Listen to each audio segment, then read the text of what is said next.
Russell Wilson is and will always remain one of the greatest quarterbacks in the history of American football. Wilson did a lot of great things for the Seahawks and the Seattle area on and off the field. But now that he's no longer wearing the green jersey and the Seahawks only retained Geno Smith, how far can they go? Most people are going to laugh this off, but with the sudden re-emergence of Smith, the Seahawks are likely to surprise everyone this season. Many pundits predicted that the Seahawks were likely to win 6 games or less throughout the season, but these people simply underrated Geno Smith. Believe it or not, a young, talented roster and a Smith career revival is likely to overachieve for the team. Let's have a deeper turnover. The only NFL team based in the Pacific Northwest region of North America, the Seahawks attract support from the wider geographical area that includes some parts of the U.S. states of Alaska, Idaho, Montana, Oregon, and Utah, as well as the Canadian provinces of Alberta, British Columbia, and Saskatchewan. And because of this massive coverage, the team's fans twice set the Guinness World Record for the loudest crowd noise at a sporting event within the span of a few months, first registering 136.6 decibels during a game against the San Francisco 49ers in September 2013, and later registering 137.6 decibels during a Monday Night Football game against the New Orleans Saints that December. Some good history. The Seahawks began to play in 1976 as an expansion team, making them the 28th franchise in the NFL. They have since won 10 division titles and 3 conference championships and have appeared in the playoffs 27 times, including 3 Super Bowl appearances. They have a record of 23-15 in the playoffs, with their most recent appearance coming in the 2016 season.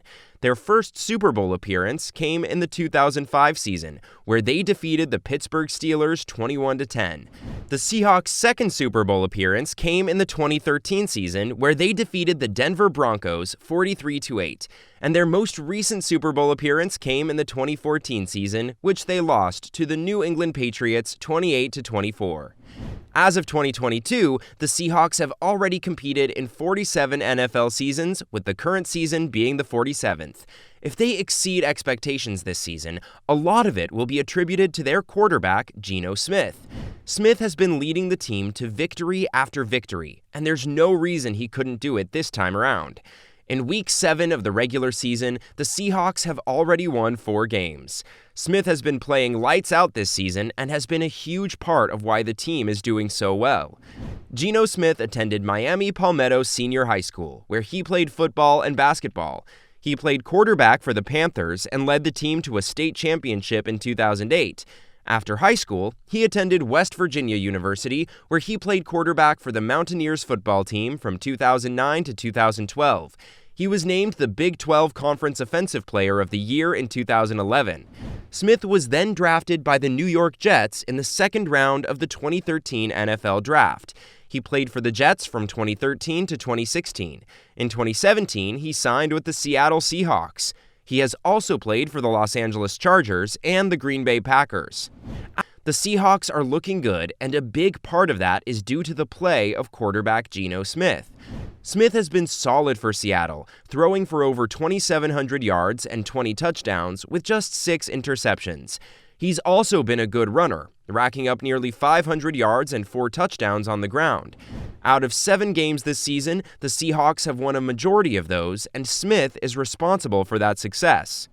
Now, on top of his longtime experience in the league, Geno Smith possesses some rare traits which make him outstanding for the Seahawks. These include his athleticism, arm strength, and accuracy. He also has the ability to extend plays and make things happen with his feet, which is a valuable asset for any quarterback. Furthermore, Smith has a strong arm, which allows him to make all the throws necessary to be successful. He's also an accurate passer, which is another important trait for the Seahawks quarterback. Most of his career had been synonymous with the NFL's most piercing curse word, bust. Heading into this season, even as he had quietly shown maturation on the field, no one bought into the Seattle Seahawks as a competitive franchise. There were several reasons, sloppy game management and unknowns at corner among them, but mostly it was rooted in few outside Seattle viewing Smith as a legitimate NFL quarterback.